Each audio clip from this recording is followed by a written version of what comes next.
is a medico-legal importance for transplantation reasons. When the person he donates his eyes, when the person he donates his liver, when the person he donates his heart, then there's a particular time period for taking out those viscera and keep for transplantation. There are 3 modes of death, and the modes of death are mental power, asphyxia, and syncope. So when the vital functions of the body, they start dying, they stop working, and you will call that the person has died and he has lost his, this is irreversible loss. There will be no circulation, there will be no mental power, there will be no respiration, etc., etc. So these are the modes of death, and these are called the tripods of life. These are the vital functions of the life. After that, there are signs of death, and these signs of death are very important. And right from the somatic death to molecular death, and from molecular death to decomposition, in all these states, you will be the one who's going to observe and who's going to examine and who's going to declare that how much time has passed. Today, in my last lecture, I told you there is a condition called suspended animation. And this suspended animation is a variation in which the person has not died, but apparently it looks like that person has died. Vitals are on very low pitch, and it becomes difficult to examine, it becomes very difficult to observe, and it becomes very difficult to declare, and that what has happened, like some kind of sedative hypnotics are being taken. Maybe person has got drawn, maybe person is in starvation, etc. In a cold, the vitals will become very low pitch, and this condition called suspended animation. Today, the take-home message is about the post-mortem clock, or in simple words, we call time since death, or a post-mortem interval. Post is after, mortem is death, and interval is how much time has passed. So today we'll be talking about the signs of death and the post-mortem changes which takes place after death. Immediately, the person will lose control over his body parts, and there will be all kind of vital functions will stop working and body will become flaccid, and this is immediate sign of death, and this is called somatic death. After the person has died, cannot reverse back, and the person has gone towards death. Then the early signs of death will start, and the earlier signs of death, in which from couple of minutes to couple of hours time, the molecular death will start. And the molecular death, the cells will start dying one by one, depending on the oxygen requirement. Then the late signs of death will follow from maybe couple of hours to couple of days time. And this is a hot climatic country. Basically, we are here in a tropical climate, and most of the time we have a summer over here. And if the body is lying unattended in an open atmosphere, free access of air is there, the body will go towards decomposition. It is also called putrefaction. It is also called disintegration of the tissue. It is also called decomposition will be there. So there are immediate signs, there are early signs, there are late signs. In immediate signs, as I said, there will be insensibility and loss of movement of the voluntary power. There will be no circulation. There will be no respiration. There were few oscillated tests before 20 years, 30 years before, like a feather test, like a Winslow test, or an Eckhart test, and these tests were being performed, but these days we are not doing. I will not go in detail about it. And this is immediate signs of death. And after immediate signs of death, from couple of minutes to couple of hours time, you will find that the early changes will start. In early changes, you go from top to bottom, and there will be changes in the skin. There will be changes in the eye. There will be cooling of the body. There will be post-mortem lividity. There will be rigor mortis. All these things are coming under early signs of death. And moreover, we calculate post-mortem interval from these signs as well, 80% of the time, up to at least 12 hours, it will give you very accurate results, and will give you an idea that maybe 1 to 2 hours have passed, maybe 4 to 6 hours have passed, maybe 10 to 12 hours have passed. You calculate time since death from these particular findings. So the early signs of death includes the skin will become paler, will lose the tone, and they say paler and loss of elasticity of the skin. There will be changes in the eye, and when the person is alive, all the reflexes are there, including the corneal reflex.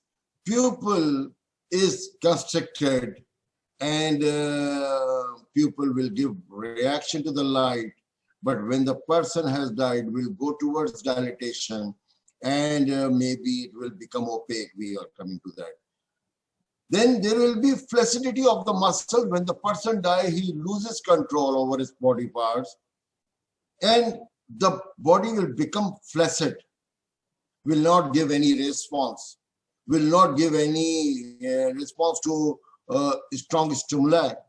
So the primary flaccidity of the muscles will be there. When the person is alive, the warmness is a sign of life. And when the person is alive, the body is warm. And when the person dies, there will be slowly, gradually fall of temperature will be there. Then it will be followed by post-mortem lividity. When the person was alive, normal homeostasis were there, and the heart was pumping blood to all the body parts. When the person has died, the normal homeostasis get disturbed, and the blood will become diluted. Liver will not work. Clotting factors will not be there, and it will obey the law of gravity, and it will get deposited on the dependent parts of the body. This is called post-mortem lividity. These conditions, alger mortis,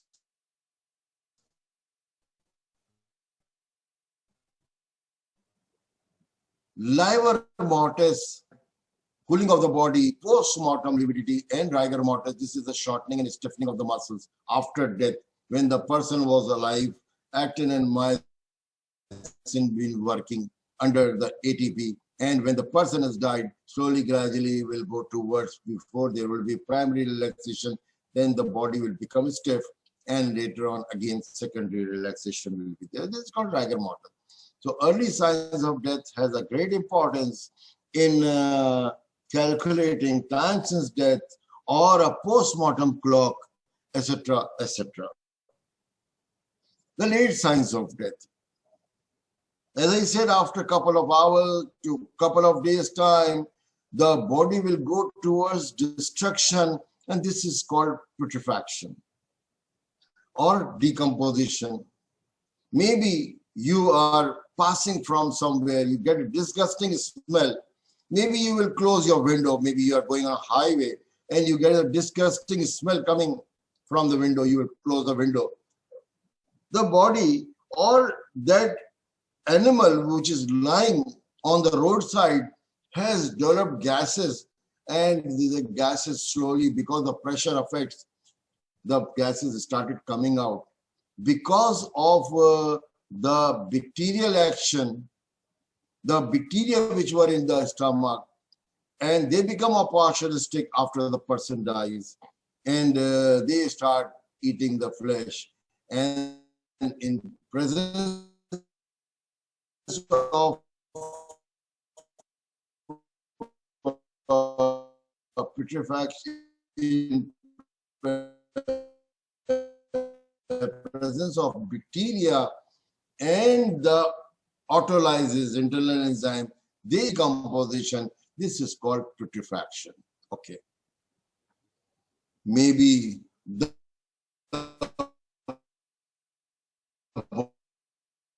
body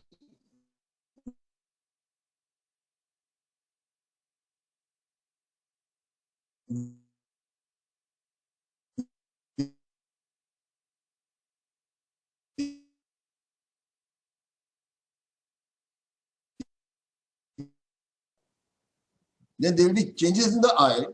And in the eye, what happens when the person is alive, we are blinking our eyelid and it is having a tear film over the eyeball.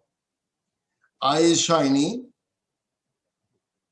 And when the person is dead, the eyeball become dry, hazy, non-shiny, just like this wall. And obviously, when the person will die, they will eyes will remain open. And because of the air, because of the wind, all the eye will become hazy, non-shiny. You will find there will be no corneal reflex. You will find that the eyeball becomes small, palpable, and will be in the socket because of the non-production of the aqueous humor from the ciliary process. The retinal vessels will have a shrinking. Maybe the pupil will become dilated, not reacting to the light, and there will be chemical changes in the vitreous humor, but there are few variations. There are few of the poisons which constrict the pupil, like opium, morphine, codeine, pethidine, heroin, dinon. There are few poisons which dilate the pupil, just like maybe cocaine or maybe alcohol, maybe atropine, hyoscine, scopolamine. They dilate the pupil, and it's widely dilated pupil, but other findings are there. You just calculate whether the person is alive or dead. But even in these conditions, when the poison was there for hours or couple of hours, the pupil remain pinpoint. The pupil remains widely dilated. And later it will come to normal or maybe dilatation. But the thing is that when the person is alive, aqueous humor is being produced.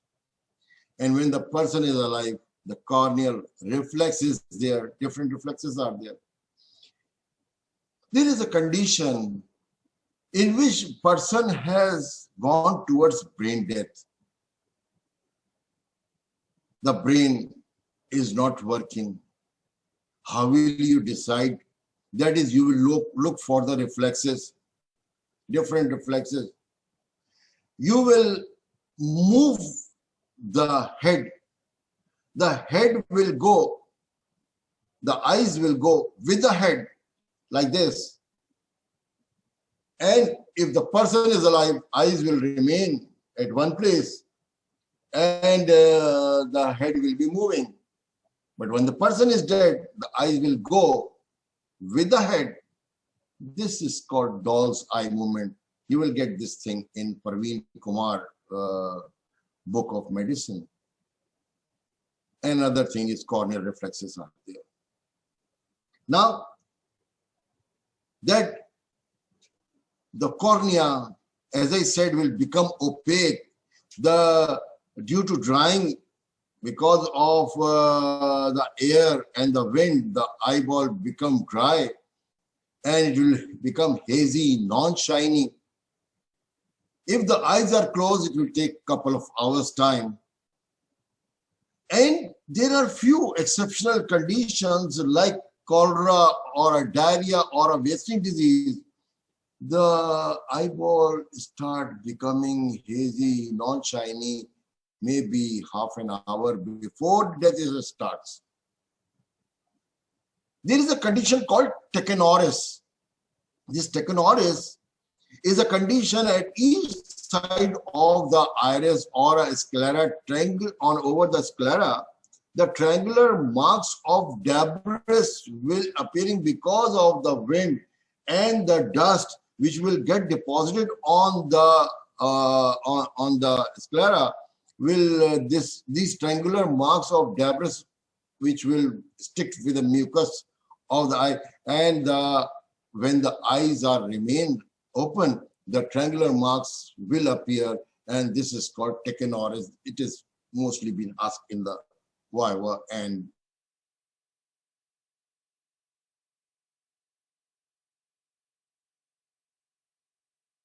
reliable one as even before death in cases of deep insensibility, and it may be absent when the person is in a deep coma or like this. But corneal reflex is being lost. Otherwise, when you just touch with the eyeball, maybe there will be reflex. There will be flaccidity of eyeball due to fall in intraocular tension. As I said that it is being made, this aqueous humor is being made from the ciliary process. When it is stopped, the eyeball becomes small, palpable, it will stay in a socket, deep in the socket.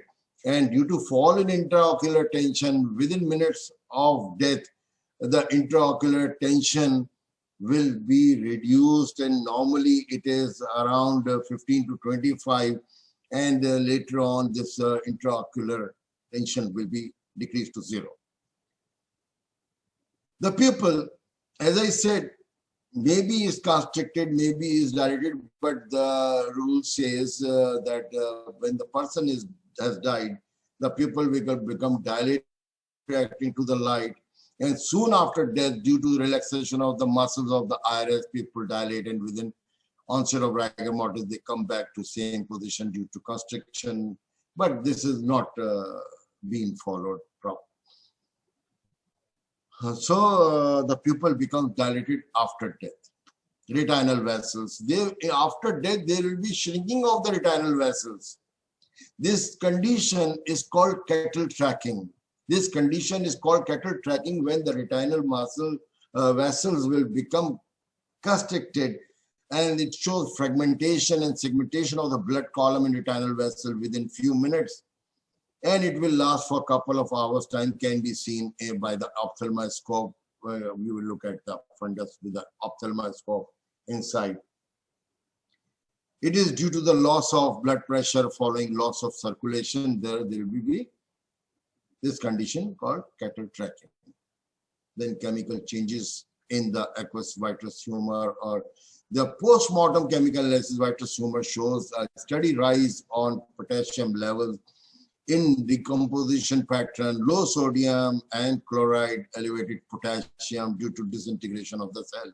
That will be, because of this, these things will have a rise in it. Cooling of the body.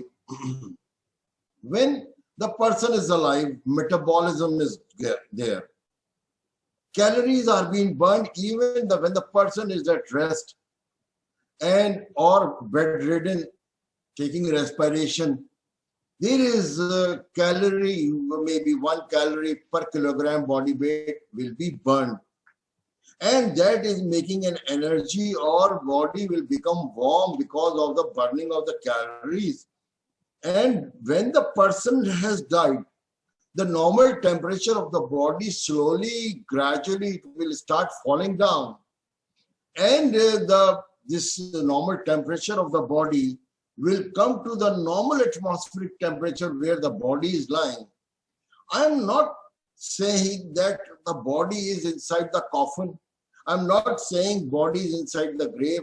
I'm not saying the body is inside the blanket. I'm not saying the doors and windows are closed and it's a cold weather. And this old lady, very, very old lady, was inside the bed, under the blanket. I am saying normal conditions when the body was lying unattended, has died, free access of air is there, the cooling of the body will start. The cooling of the body, initially there will be 3-degree fall of temperature for a couple of hours. Then there will be 2-degree fall of temperature for a couple of hours.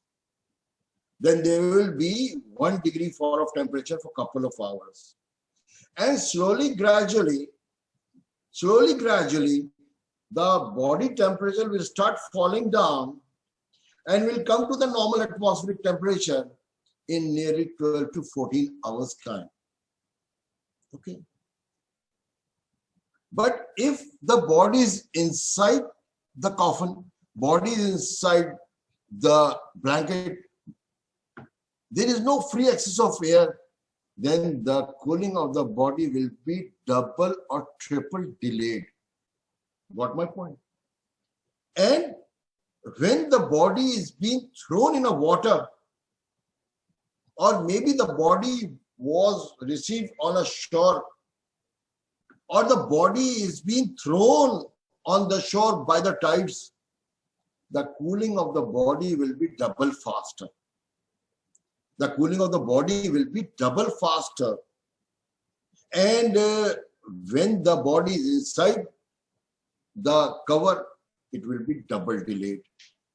But normally, we never talk about exceptional states. The exceptions never make a rule. Normally, when the person dies, because of the trauma, because of the accident, because of suicide, because of the homicide,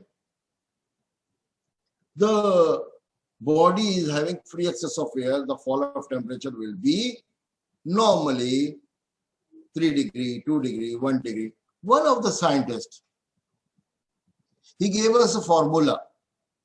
He said that 99 minus rectal temperature, what you get at that time, with a inorectal thermometer, this is a big thermometer, which is called inorectal thermometer. You put deep inside the anus without withdrawing. Again, you have an inorectal thermometer, which is slightly bigger in size. You put deep inside the anus. You don't withdraw as a whole. Just look at what is the temperature to put in the formula. If more time has passed, it is not appearing over there. You give a nick over the liver. You give a nick over the liver. You put this inorectal thermometer deep inside the liver. Slightly withdraw it. Don't take out as a whole. Slightly withdraw it and look at it. What is the temperature? This is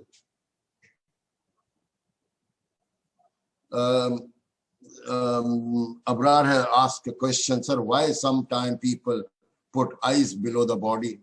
This is to delay the putrefaction. I give you an example. When you bring chicken from the market, you clean over the sink, and after that you put in the fridge. Or when you go to barbecue party, or when you go to have a fast food, whatever the food is being left, they pack for you and you bring and you keep in the fridge. In a fridge, you delay putrefaction. You delayed decomposition. For 1 or 2 days' time, it will be delayed.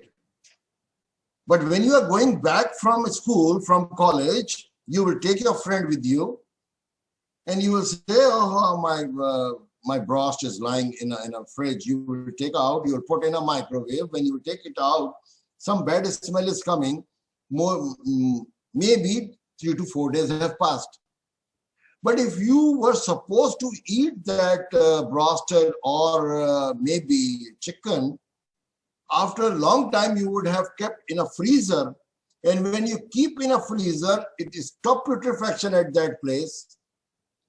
And when you will take it out, when you thaw it, the putrefaction or the process will start again.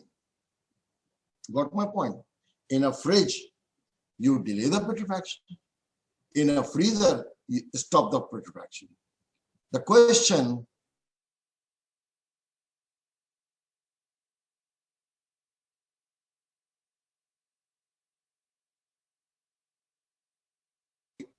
and when the body is being brought back home, that body is not a cold storage over here. We don't have a proper cold storage in most of the hospitals. So the body is being brought back. There's no AC, so they put the slabs of ice around, waiting for someone to join and waiting for the burial. This is why they are being given to delay the putrefaction. Otherwise, gases will start getting evolved in the abdomen, etc., etc. I hope it's clear to you. Low temperature to resist putrefaction. Moise has asked a question that the reason the mortuary has a low temperature to resist putrefaction. Yes, we have the freezers over there. We have in our mortuary, in our autopsy room, we have the freezers, and we have an ability, or we have a facility to keep these dead bodies in the freezer for a longer time period. When we will go for autopsy, we'll take out and then again we'll put back. For that is the reason. Okay. So, well, so the cooling of the body, there's a formula being given to us, that is 99 minus rectal temperature over 1.5. The scientists said that instead of 3 degrees for a couple of hours, depending on the variation, if the outside temperature is high or low, so the temperature will be faster, or maybe this hot atmosphere, it will be slow, or maybe it is covered. He gave us a formula, and he said that the average fall of temperature will be 1.5 degrees per hour. And when it is 1.5 degrees per hour, the average fall of temperature, when it is like this in a tropical climatic country, then the body will come to the atmospheric temperature in 12 to 14 hours time. Body temperature and atmospheric temperature will become same. We are not talking about European countries. We are not talking about the extreme conditions like in Canada or maybe a few places of America. The fall of temperature will be double, triple faster. What we are having in water over here, we will be having over there. But in a tropical climatic country, 1.5 degree fall of temperature will be there. This is the formula being given by the scientists. The normal body temperature you will put down minus rectal temperature, all you will get at that time, over the 1.5, that is the average fall of temperature. When the calories are being burnt, energy will be there, the body will be warm, and the body will give some kind of a temperature, and this is one of the signs of life. There is one more condition that is called post-mortem caloricity. The post-mortem caloricity, just like we had one of the condition over there, suspended animation. That person has not died, but looking like he has died. But over here,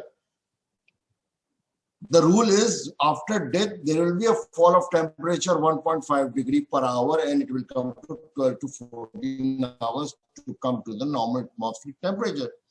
There is a term called post-mortem caloricity. And this post-mortem caloricity is a gaining of the temperature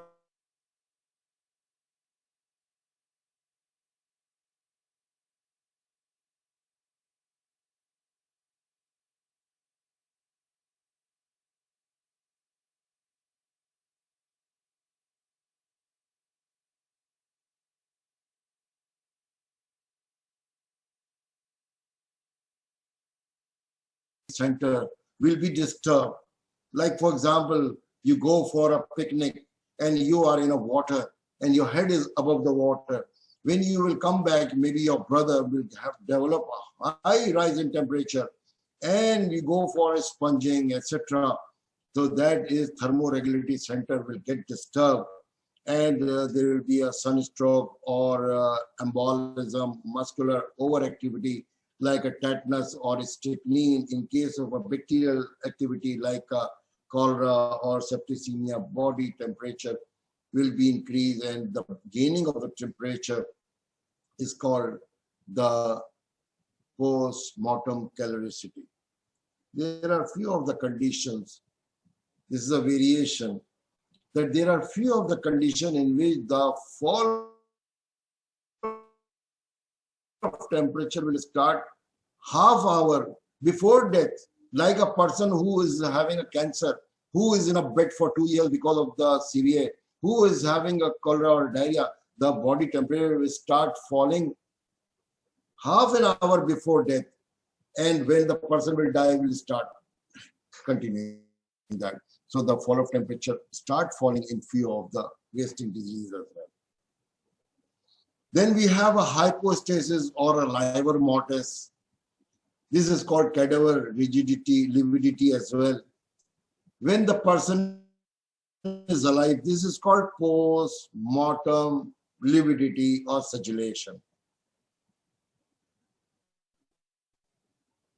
What happens is, the definition says it is a pooling of the blood on dependent parts of the body. It is a pooling of the blood on the dependent parts of the body because of the toneless capillaries, etc. will obey the law of gravity. It will become dilute. When the person was alive, liver was working, clotting factors were there, normal homeostasis were being maintained, and the blood was just flowing, and the cellular components were in between, and the fluid component were on the side. When the person has died, the blood will become fluid, and it will obey the law of gravity, will get deposited on the dependent parts of the body. This is called, it is red discoloration on the surface of the dependent parts of the body due to capillovenous dilatation after death. When the body is lying upside down on the face, on the chest, on the abdomen, on the thighs, the red discoloration will start appearing. When you will move the body, you will find that these markings are there, just like it's a bruise or just like it's like a congestion. If the body is down upwards, the postmortem lividity will be at the back, and it will be at the neck, it will be at the back, it will be at the buttocks or the back of thighs, etc. If the person is being found hanging in a hang manner, the postmortem lividity, it will be on the hands, it will be in the legs, and the postmortem lividity will be on the dependent parts of the body. Well, the mechanism says due to the accumulation of the blood in the tonus distended blood vessels, which reflects the color of the blood. This postmortem lividity, it has got a medico-legal importance. It tells you about time since death. It tells you about cause of death. How? Depending on the color, because there are few of the poisons which decreases the oxygen carrying capacity of the blood. There are few of the cases in which the color will become blue, black. This postmortem lividity will give you color like a brown, like a cherry red, like green in a criminal abortion, etc., etc. So the post-mortem lividity, post-mortem lividity, it is after death, discoloration of the skin. Post is after, mortem is death, lividity is discoloration. Post-mortem, it is called with other name like a suggestion, post-mortem hypostasis, post-mortem staining, livor mortis, cadaver lividity, etc., etc., etc. So it is a pooling of the blood on dependent parts of the body, and it will be on the dependent parts except contact flattening. There is a term called contact flattening. Those body parts like a shoulder and the buttocks and the heel, which are in a firm contact with the ground, there will be no postmortem lividity. There will be white patchy area over there. This is called contact flattening. I hope you got it. I hope you got it.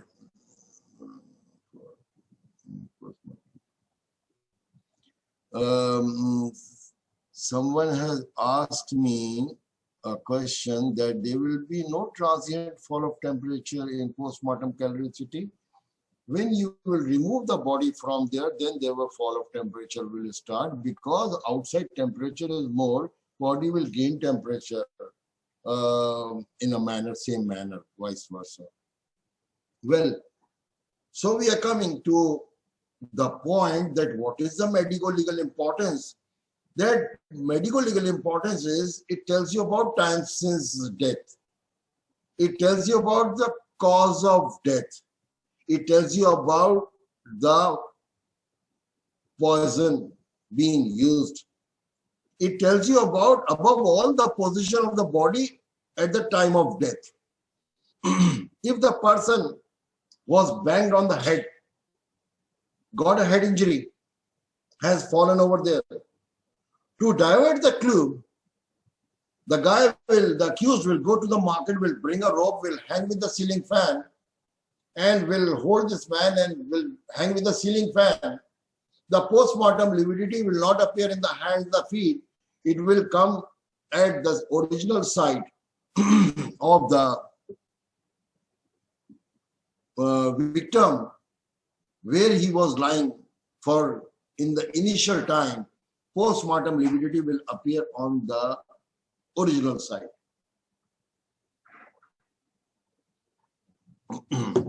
Excuse me. So the dependent parts means when the person is in a supine position, back, shoulder, buttock, thighs will be there. When prone position, face, front, chest, abdomen, thighs will be there. The standing position or in a hanging manner will be in the hands and the genitals and the lower limb. Kneeling, both knees, front of the thigh, etc., etc. The post-mortem lividity, it will start appearing in 1 to 2 hours. It makes patches in 4 to 6 hours. It gets complete in 12 hours. When you press the post-mortem lividity, it will move. That means less than 12 hours have passed. When you press with the thumb, it's not been moving. That means more than 12 hours have been passed. Fixation of the post-mortem lividity has occurred. As I said, it will start appearing in 1 to 2 hours, make patches in 4 to 6 hours, get complete in 12 hours except contact flattening areas. When you will move the body, when the body has been brought for post-mortem in autopsy room, we just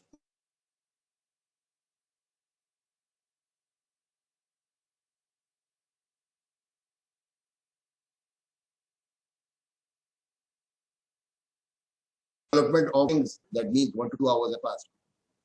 If big patches are there, that means 4 to 6 hours have passed. If it is complete, 12 hours have passed. To decide before 12 hours or after 12 hours, you just press the postmortem lividity. If it is been moving less than 12 hours, it has not been moving, fixation of the postmortem lividity has occurred, etc., etc. This is postmortem lividity. These red markings, maybe they will divert the mind of someone that he was beaten, and look how much he has been beaten. All red markings are there. Maybe a few of the people in the house will say that maybe some poison has been given to him. No, this is postmortem lividity. And this postmortem lividity, it has to be differentiated from the bruise. Bruise is kadma. Bruise is a kneel. Bruise is extravasation of blood from the capillary due to the blunt trauma. When you give a punch, to someone like a person who's not muscular, person who's fair, person who have a less supportive tissue, just like your sister coming back from the gym, and you keep on ringing the bell. Maybe your sister who's in third year, she will take time to come because everybody has his own key. You have forgotten to take your keys. When she will open, you will give a punch like that, ha ha ha. And it will give pain, it will hurt her. After some time, she will show you, look, stupid, you have made a bruise over my, shoulder or like. The thing is, you have to differentiate between a postmortem lividity and a bruise. Postmortem lividity, as the name suggests, it is after death. Bruise is when the person is alive. Postmortem lividity is a pooling of the blood on the dependent parts of the body after death. Bruise, it is on any part of the body, and the postmortem lividity have a sharp margin you can mark with a pen even. Bruise, it has a diffuse margin just like cloud, you cannot mark the margins. The postmortem lividity, there is no swelling, edema, inflammation, because person is dead. In case of a bruise, because trauma is there, inflammation has started. Hemoglobin started converting into different types like hematidine, hemocitrin, bilirubin, depending on the time period. It will take time, 10 to 12 days time to disappear when it will get phagocytosed. And bruise, inflammation is there, slight swelling will be there, inflammation is going on, etc., etc. It can be on any part of the body. There are few of the conditions in which the postmortem, these are variations, in which the postmortem lividity will start appearing before death. Maybe half an hour before death. A person who died because of the condition, because of the circulatory failure, and the pooling of the blood in superficial vessels like cholera, typhoid, tuberculosis, uremia, or when he is in a bed for a longer time period, postmortem lividity maybe start half an hour before. It will also, in postmortem lividity, it becomes dull. It is difficult to record in a dark skin, but postmortem lividity definitely appears in the darker people also. But it becomes slightly delayed. The time variation will be more, as we have made a rules that in case of anemia, in case of large amount of fluids being given, cases of lobar pneumonia because rapid clotting is there, that person may be difficult to appreciate in early stages. The postmortem lividity in hemorrhagic states, postmortem lividity will be very, very dull because the blood has gone out from that outlet. Then the post-mortem lividity, it tells you about cause of death as well. Number one, post-mortem lividity tells you about the time since death, cause of death, position of the body, cause of death. It is deep purple in asphyxial death. Sign of cyanosis are there in asphyxial death. Due to increase in amount of reduced hemoglobin, it will be bluish in color or purplish in color. It will be bright red in case of a cyanide poisoning because of the cyan meth hemoglobin. It will convert hemoglobin to cyan meth hemoglobin. It will be pink in color because of the carbon monoxide, which decreases the oxygen carrying capacity of the blood. It will be pink in color. Even the viscera, when we open, viscera are showing pink, cherry, red color. It is, in case of a potassium, it is brownish in color. And in nitrite poisoning, it is red in color. It is, as I said, brown in phosphorus also. In case of pneumonia and anemia, it is pale or less prominent. In case of a criminal abortion, it is greenish in color. So, by the color of the poison. In case of opium, it is blackish in color. Opium, morphine, codeine, pethidine. It is blackish in color. So, the post-mortem lividity sometimes tells you about the cause of death. Because of these poisons, because of these conditions, it will give the color of the blood to the blood, depending on. So, I told you the difference between lividity and a bruise. In case of a lividity and congestion, it is congestion is condition. Congestion is basically nothing to do with the position, and it is uniform. And inflammation is present, person is alive, and alternate areas of staining is there, and the blood is this is a pathological state. But in case of lividity, it is, you will find that this lividity will be on the dependent parts of the body. It is always after death. Lividity and a bruise difference. Medical legal importance, I told you that this is a post-mortem. I was short of time, just 5 minutes. Last point is there. There is one of the condition which is called cadaveric spasm. This cadaveric spasm is the changes in the muscle when the person dies in a tension, anxiety, worries.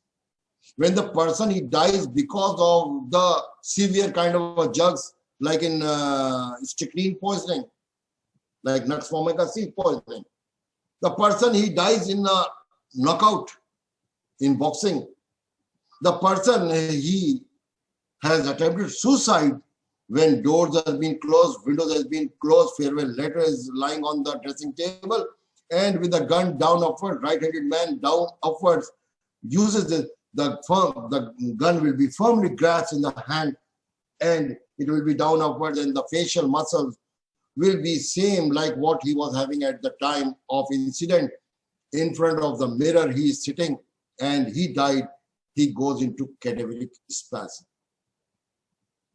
If somebody kills him and gives the gun in his hand, it will be loose. He will not go into cadaveric spasm. The person, yesterday I showed you one of the slides in which the person got drawn and the hand were clenched. And it was like this. There is a process of drowning. There are types of drowning. There is a dry drowning. There is a wet drowning.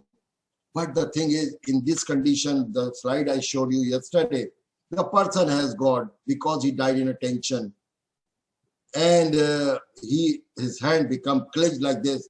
Mud, gravel, algae was in the hands, and he has died. This condition is called cadaveric spasm.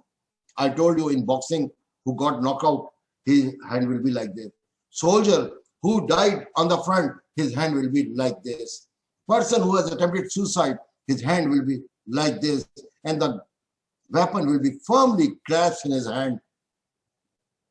This is called cadaveric spasm. The book says the mechanism is unknown. It is a modification process of this muscular changes which I am telling you. This is called rigor mortis. Rigor mortis is a shortening and stiffening of the muscles after death.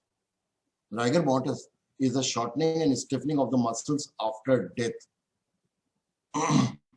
When the actin and myosin is been working, it's been working in the presence of ATP. When the ATP is lost, actin and myosin, they get fused up and body will become stiff. And the body will become stiff.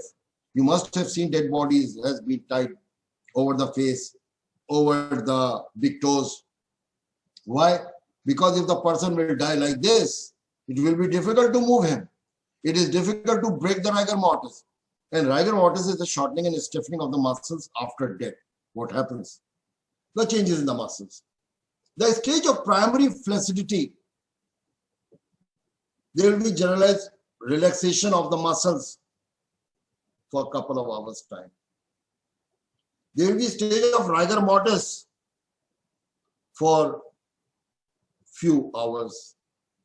There will be secondary relaxation of flaccidity of the muscles after that.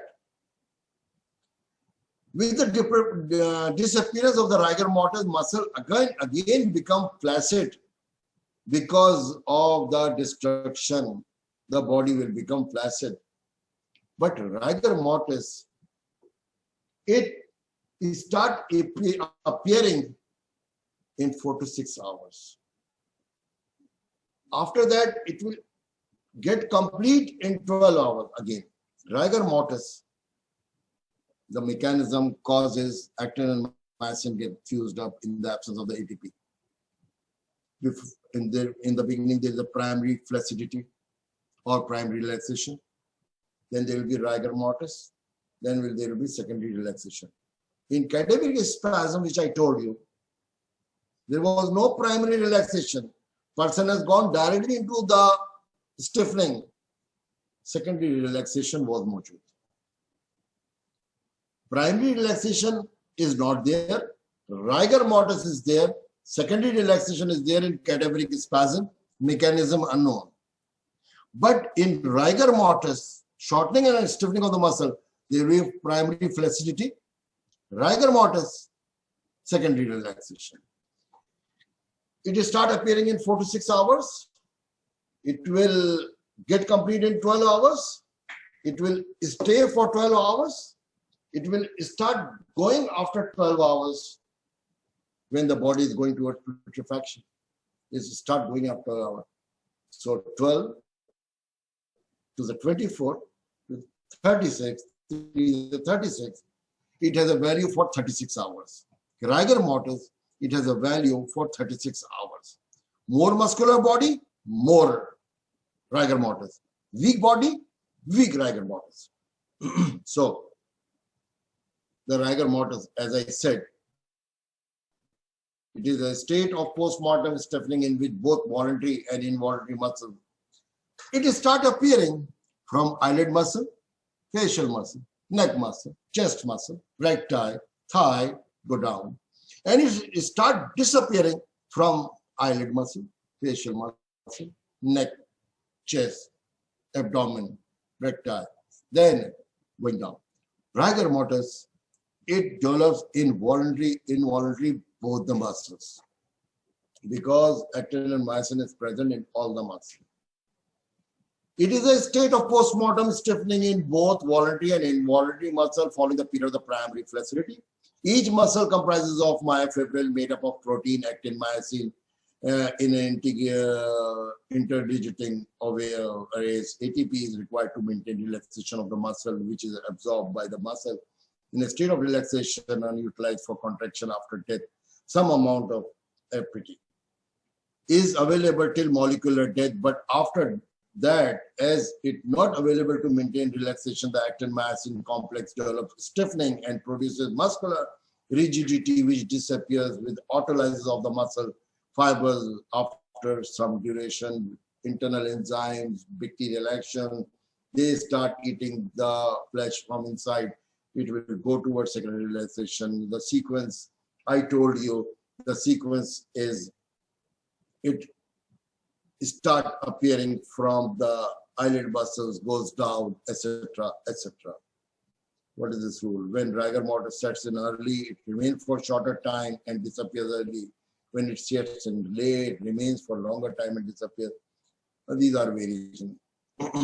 Now, for a rigor mortis, the age has a value, environmental temperature has a value, and the muscular state of the body, like more muscular, lean, thin, weak, or maybe he was having some kind of a disease like a typhoid, like a tuberculosis, etc. These things will make a difference, right?